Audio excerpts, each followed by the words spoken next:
that it is November, it's not September, and you've joined the 360-degree volunteer engagement idea exchange. So thank you for coming and hoping to share a wonderful, positive discussion today. The topic is volunteer recognition and leadership designations. And of course, I think most of you know that when we come up with these topics, I kind of come up with them almost a year in advance. And at that point, January 9th, when I created the topics, I thought the leadership issue and the designations might be a bigger issue for people.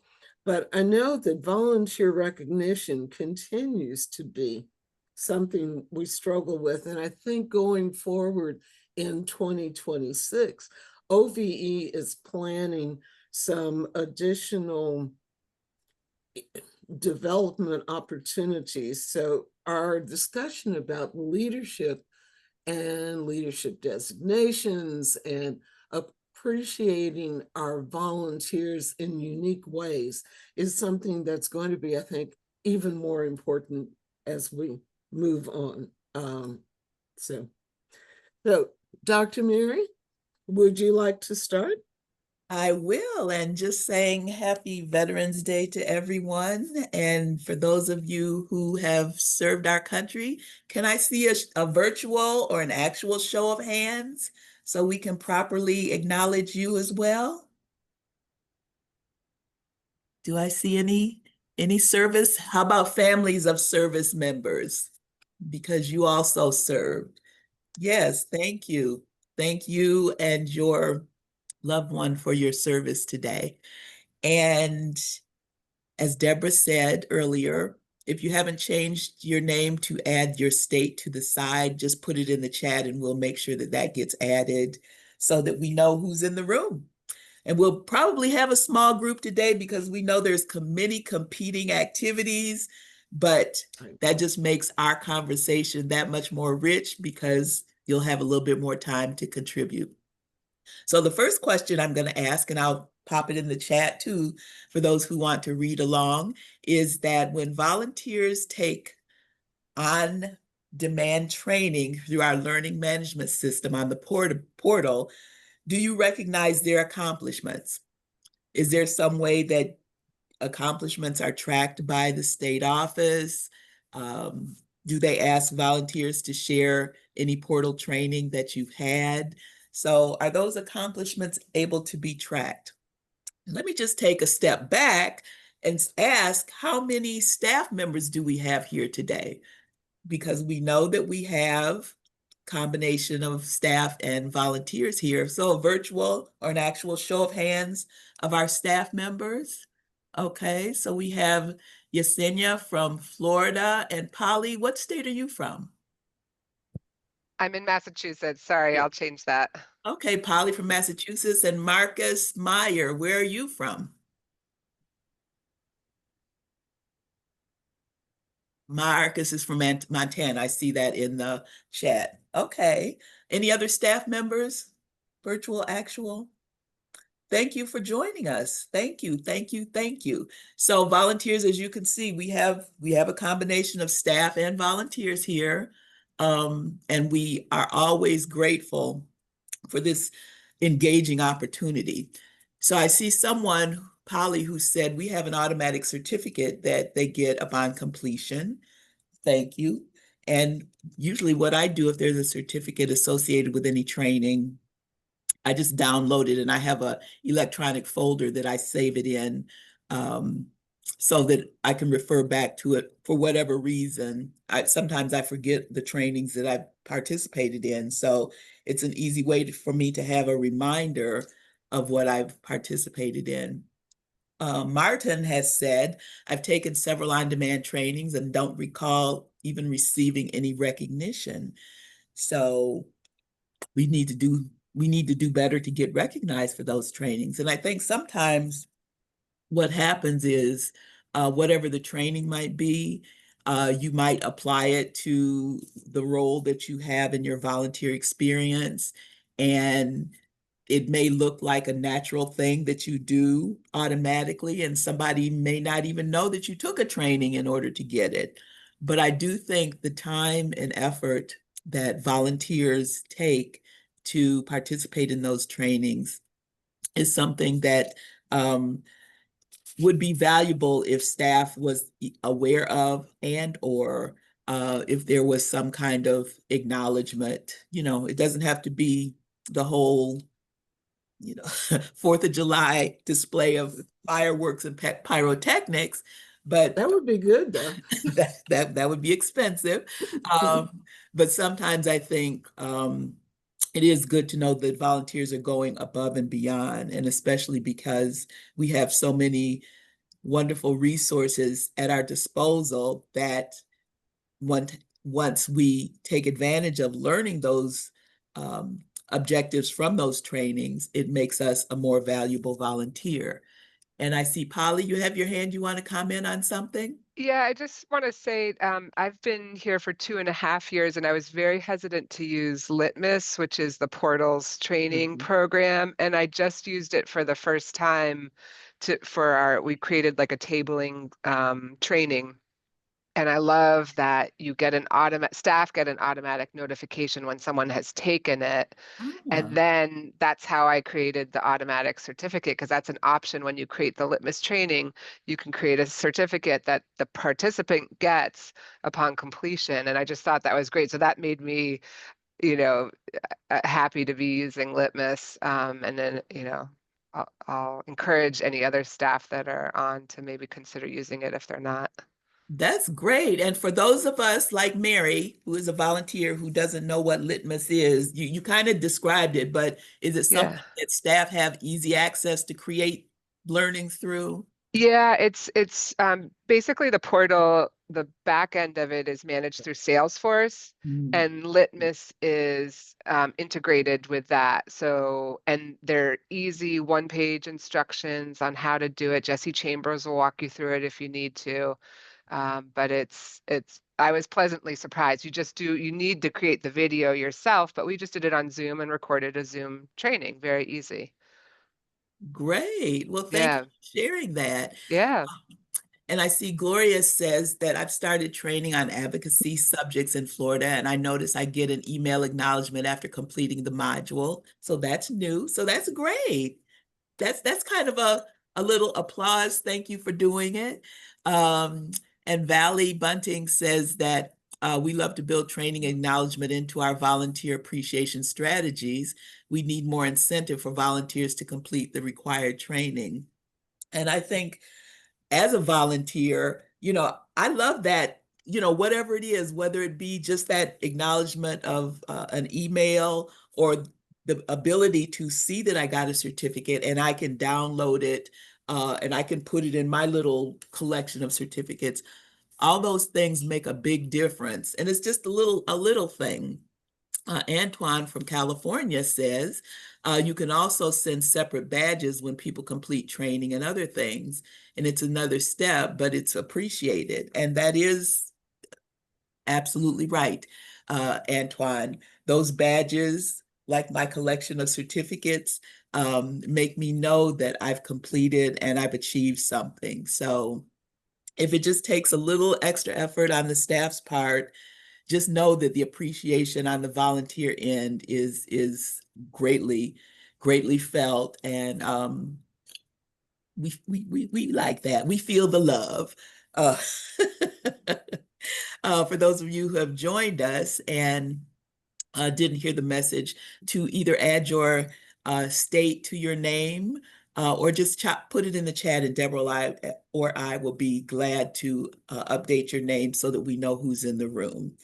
And we're talking about today recognizing volunteers. And I have another question, and that question is, do you make use of reports that might be generated from the portal to ensure volunteer extra efforts are recognized? And you kind of already said that, yes, there's some of these things being done in California and in Florida. Polly said that in Massachusetts. Mhm. Anybody else want to talk about any reports that might be generated from the portal? Because we know as volunteers, we're encouraged heavily to get on that portal, take advantage of all the things in the portal, use the portal, and to know that there's somebody on the other side that is getting something for the metrics that the state may need to know how much volunteer engagement in the portal is happening. That would be just lovely to know if anybody cares to share. Anybody? Because I'm tired of hearing myself talk. Uh,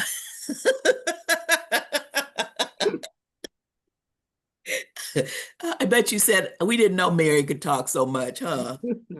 Yeah, I'm getting on my own nerves today. But okay, we'll just let that set for a few minutes because I have another question I'll pop in the chat.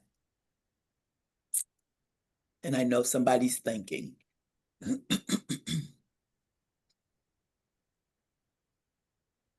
Yeah, and while people are thinking, well, I'm going to show something. Okay. Has everyone seen this document? It's called, whoa, too many things going on. Retaining Volunteers, a Self-Assessment. The intent of this particular document is to kind of help people determine what kinds of motivators are you providing. And this works for volunteers as well as staff. You're talking about tapping into their drivers, giving regular feedback. We've already talked about regular awards and recognition, using the portal badges, all of those kinds of things.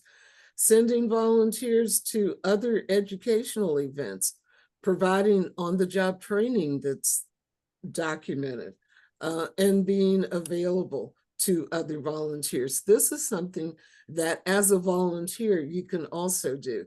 And you can check yourself to see whether you think about this all the time.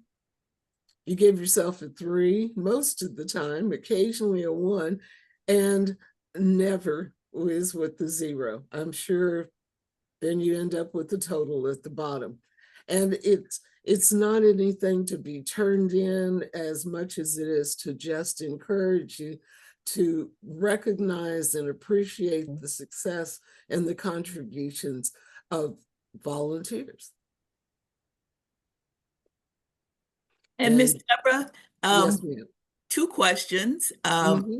Mark asked if you can drop that in the chat, and I know you're also going to put it on the portal. Yes.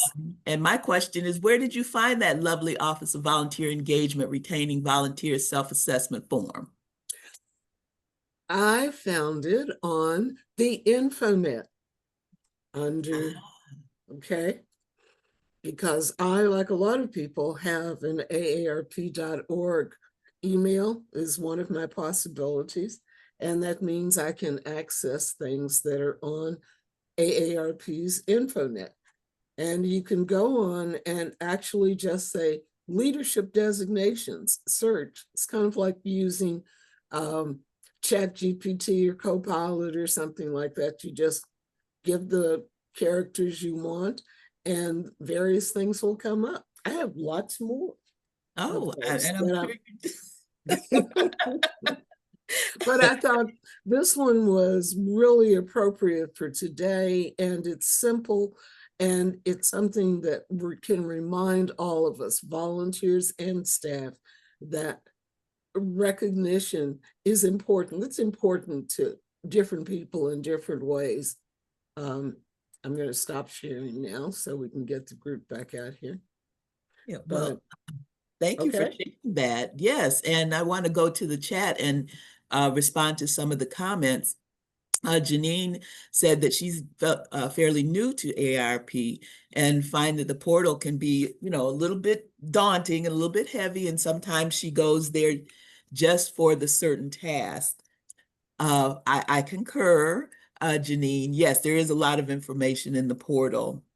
And sometimes finding things in there is like finding a needle in a haystack. So we're trying to do a little bit better in organizing and categorizing and creating a more user-friendly library. So don't be discouraged.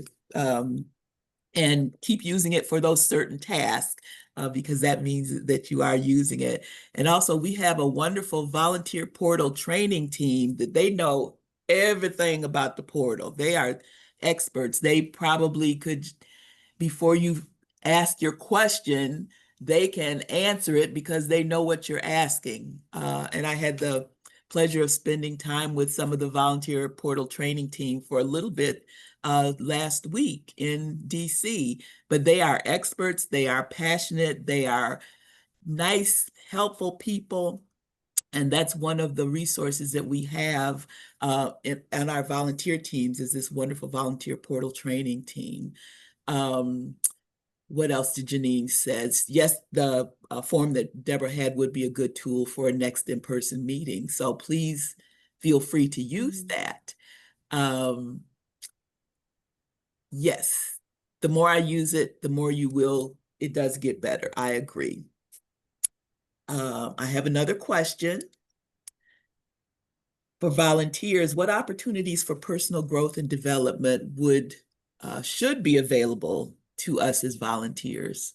Any suggestions, anything that you say, I wish this was available to me as a volunteer, because all ideas are great ideas to throw out there for consideration. What would make you feel better about your volunteer experience if it was an opportunity for personal growth and development? Because what we know about volunteers, we come with an extraordinary amount of skills, talents, abilities, and expertise. But there's maybe something that you didn't have the opportunity to do in your professional life or in your civic life as a leader that you say now, I wish I had an opportunity to learn XYZ, fill in the blank. What would that be?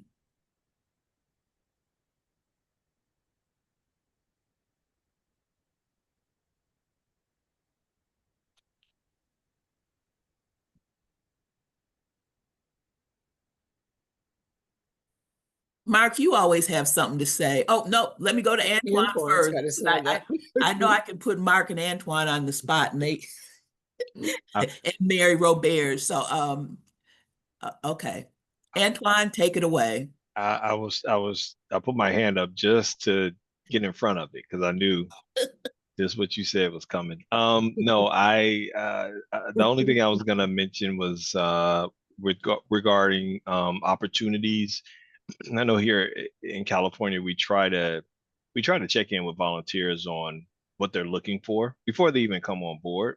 So that gives us an idea of where they want to go, which is related to different opportunities that they may want to try to explore just outside of the regular kind of, hey, show up to this event, which gets into, we still get folks that are looking to increase their technology footprint or experience. And that's one that's pretty consistent across the board. Folks want to become Zoom experts, whatever the platform is. They want to be able to better use social media and other technology, especially nowadays AI, um, uh, to really understand how to use it, one, but then how to use it to their benefit. So that's a lot. And then the other thing that we've picked up on and we created a program around it was folks who want to serve on boards and commissions. So we have a program that kind of gets people ready to apply for those openings when they become available to represent the 50 plus community. So we really, I think that the biggest thing is trying to understand from volunteers what their interests are to volunteer first of all, and then when they come on board, just doing those regular small check-ins to see how folks are doing, Is there something that you want to learn more about? Is there something that you want to get more involved in? Are you considering maybe a leadership opportunity that may come up, like a coordinator or a leader role or something like that? So, yeah, those are some things. I beat you, Great. Mark. I beat you, Mark.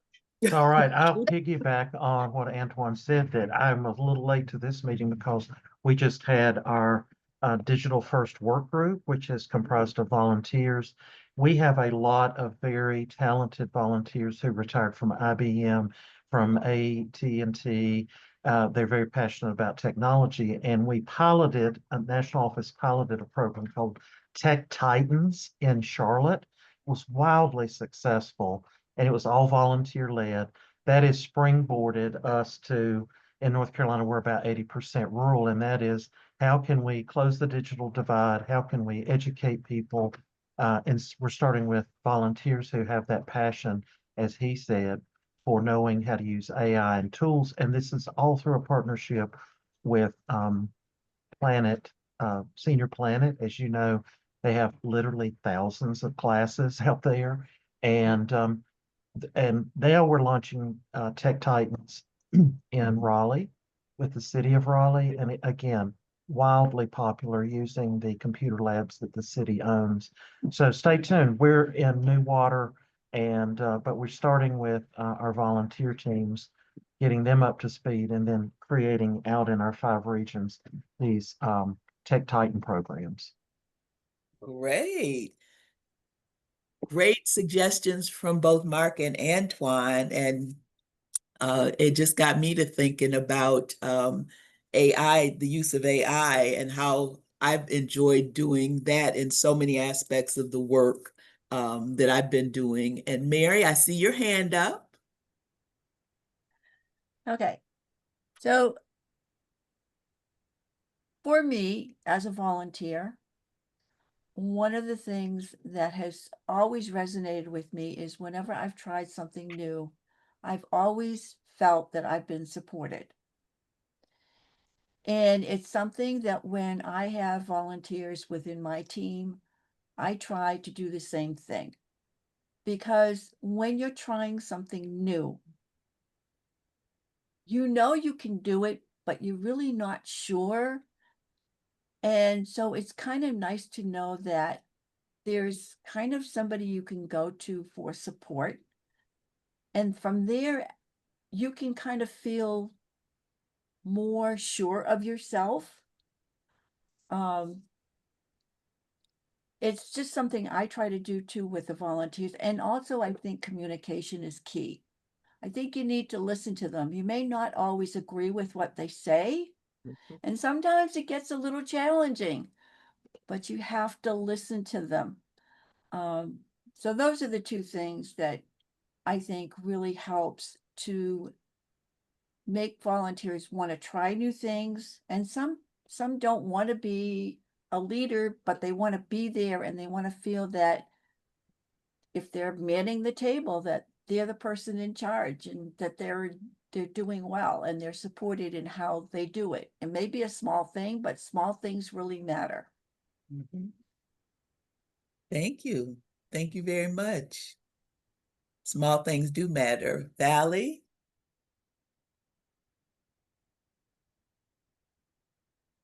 You're muted. You're muted.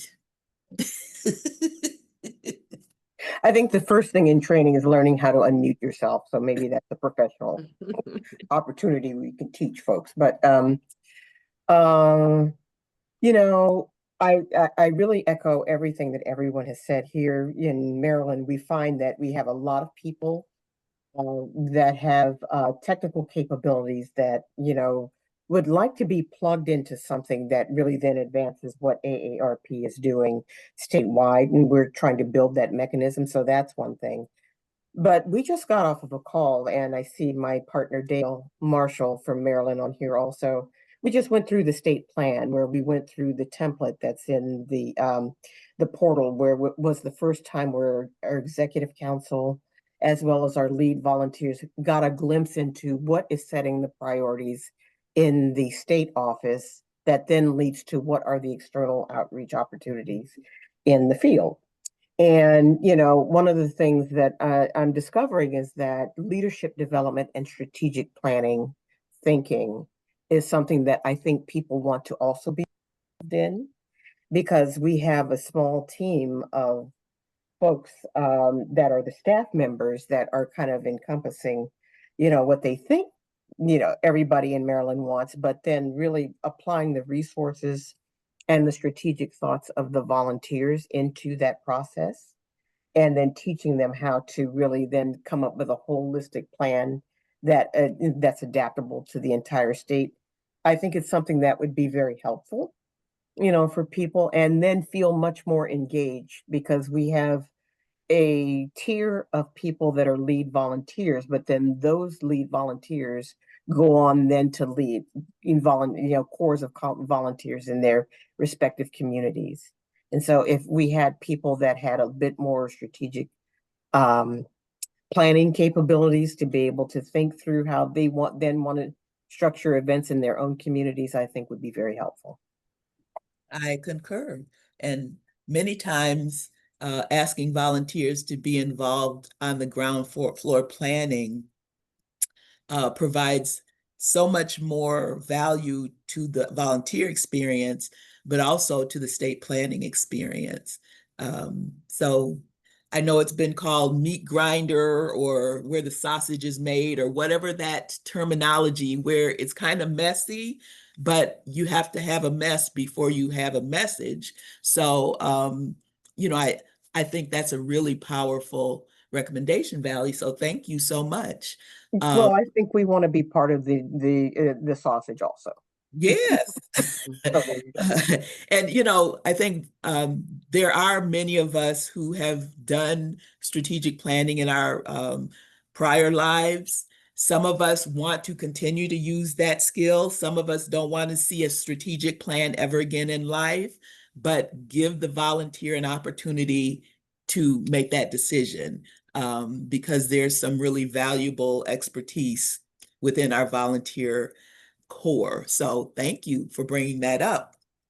I just want to go to the chat and see what has been said. Janine said customer service training is great for volunteers. And are they able to access our internal educational device? Can you define internal educational device? Is that the portal? Is that the InfoNet? Is that something else?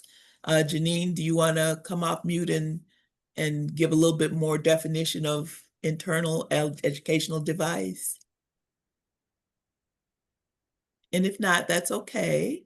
No, I don't mind coming off of mute. Okay. I did mean like access to InfoNet, at least a portion of it, because if they have access to the portal, that's very constrained. It has serious boundaries, right? Right. But we get training for free. So, it would be nice that they would get a certain amount of training through AARP directly, right? I think it's more impactful, and it just shows a deeper level of caring for that volunteer's retention, really, right? Yes. I know that Deborah had mentioned earlier that if you have an AARP.org email address that you can access InfoNet. However, I'm sure that there may be some things that are limited to staff. I don't know, because that's outside of the area of my expertise. I understand. Tara, do you want to chime in on this? If you're able to chime in. Sure, I can. I Tara. think, yeah. So the access to volunteers on Infinite, I think Deborah Turner might actually be the expert on what they can get to and what they cannot. And she's always willing to try. There is a lot of stuff that is available. And as Deborah mentioned, being able to sometimes just access resources like the one she popped up can be really useful. I think what you might be referring to is through our Learn system, which has now got an all new name, I think, but we have access to LinkedIn Learning. And this is something that our team is exploring. And just last week, many of the faces you see on the screen, including Deborah and Mary, were working on some training plans for some things that will be loaded into the volunteer portal. So we're exploring some other avenues where, as you mentioned, some things might be available in a more open format, like that are already out there, right, in the world, that we can help bring Right. those things to our volunteers a little more easily.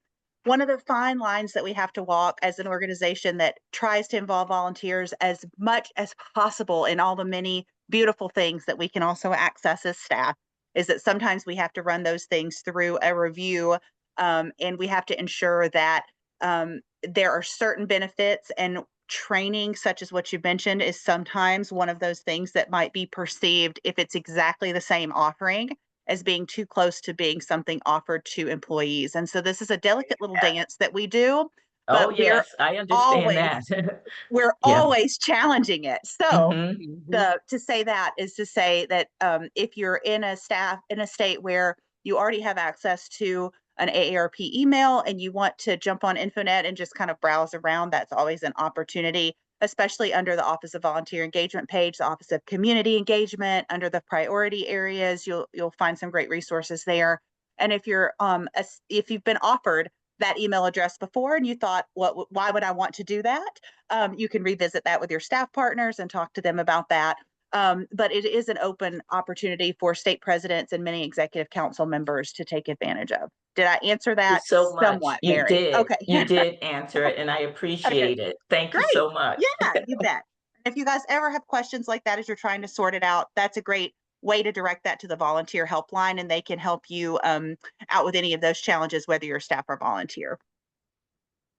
Thank you, Tara. And the last question I have is, should there be a standardized type of training available on various programmatic priorities for AARP? Any comments, input on that question? And if not, I can throw it to Deborah. She has some questions. You can think about this one and you can let us know if you have an answer. Hey, Mary, this is Antoine, of course, California. Is that a volunteer question or a staff question? Because I think you would get different responses. Well, we have staff here, we have volunteers, so we welcome all responses. So what you got to say about it? Nothing. I'm putting myself on mute. Oh no, Antoine, don't do that so quickly. Because as Mary is mentioning here, we're talking about standardized training. And I know that Tara actually just touched on something that Mary and I and the volunteer facilitation and training team are working on. Hopefully by the first of the year, we've got something that becomes useful for both staff and volunteers. So, and another thing that might be important, Mary, to understand, hearing what you said about listening, we've realized that listening to people in terms of what they want is probably the biggest thing to guarantee the success of the offers. We're making offers all the time about what we can do, should do, want to do, but if we don't have guidance from the people who might be taking that training or whatever, we're just not going to be sure and that it's going to work, and we may have wasted a lot of time. One of the examples of what has happened over the years, we've got fraud training, for example, out there. We've got 3 levels of fraud, 100, 200, 300 for spokespersons. And any volunteer actually can take that. It's an on-demand learning effort. And if you want to bypass a level, as I found I did because I talk about fraud all the time, I didn't have to take, read all the materials to get through the test kind of thing, to get to spokesperson level. But that is an on-demand learning that is available through the portal right now for volunteers. And I think that there are going to be others as we can listen and find out what it is that people need and what makes them comfortable. Does that make sense? It does, Deborah. And I want to jump to the jump to the chat quickly and respond to what Martin and Mary said, because you wouldn't believe how much time last week in DC a group of highly educated and involved individuals spent on the word essential, which is not quite mandatory, but it has the same inference. And we kind of beat that that animal to unliveness many times over, because no, you can't tell a volunteer something is mandatory. And don't even try that with staff, because that's outside of my area of expertise and that's not my ministry. But yes, opportunity to learn, yes. Mandatory, no. We are volunteers, so we're not going to do anything mandatory other than be a volunteer, okay? But it just put a smile on my face when both of you equated standardized training with mandatory, because we know that there are so many words that can trigger the thought that we're mandating somebody to do something. So that's a delicate dance too. How do you offer something so that people don't think you're saying it's mandatory when you don't even use that word, but it is an opportunity to learn. So thank you, both of you, for kind of responding quickly to that. I see some new questions. Or let me see. What standardized training on AARP priorities is sorely needed. Standardized, something that is the same so everybody can access it at their option if they want to. A lot of people support AARP. Level they want. Yes, events, but do not have a clear understanding of program priorities and how the message should be how to message such information to the public. So yes, I agree, Valley.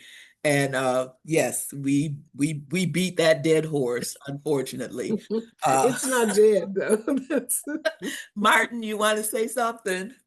I was just curious on the amount of people that we have in AARP, staff and volunteers for that matter, that there's some way we cannot tell somebody in a very nice, polite way that the training, we really love you to take the training. But yeah, you got it, Mary. You're laughing. I can understand that over there.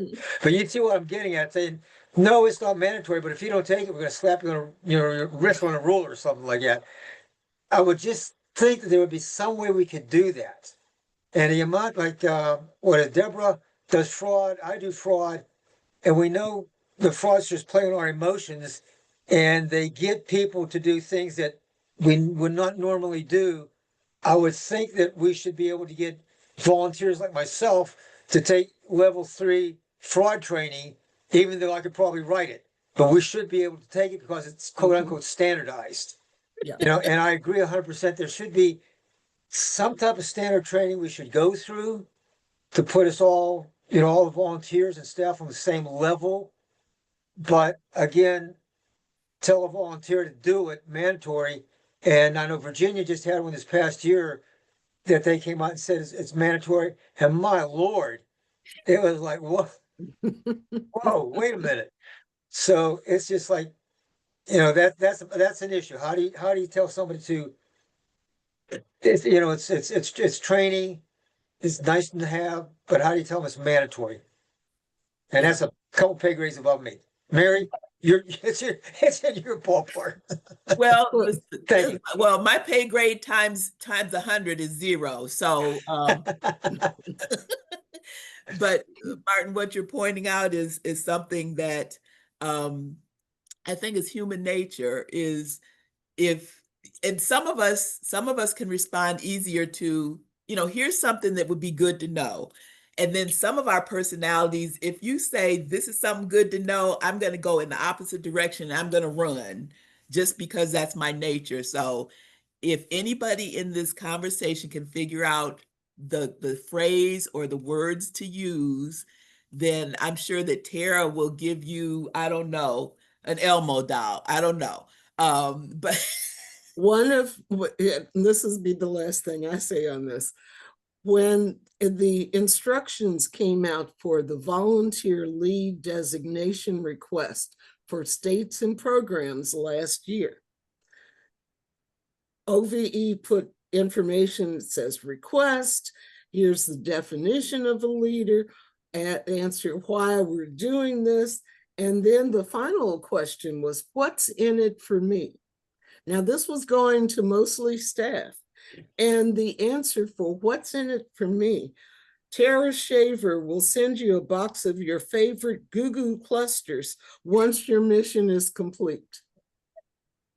So that's the level that we have to go to sometimes, even with staff, to try to convince them it is something that's useful and appropriate, and it's not going to be that hard, and you can get some candy off the side. So maybe we offer candy for volunteers to take fraud training. I don't know, but those kinds of suggestions are the things that we would like to get out of these kinds of groups. And when we send information asking you to give a suggestion, just throw out there all of those ideas, because we're going to be listening. People are going to be listening and trying to do what you have suggested and coming back to you if we can't figure it out. So,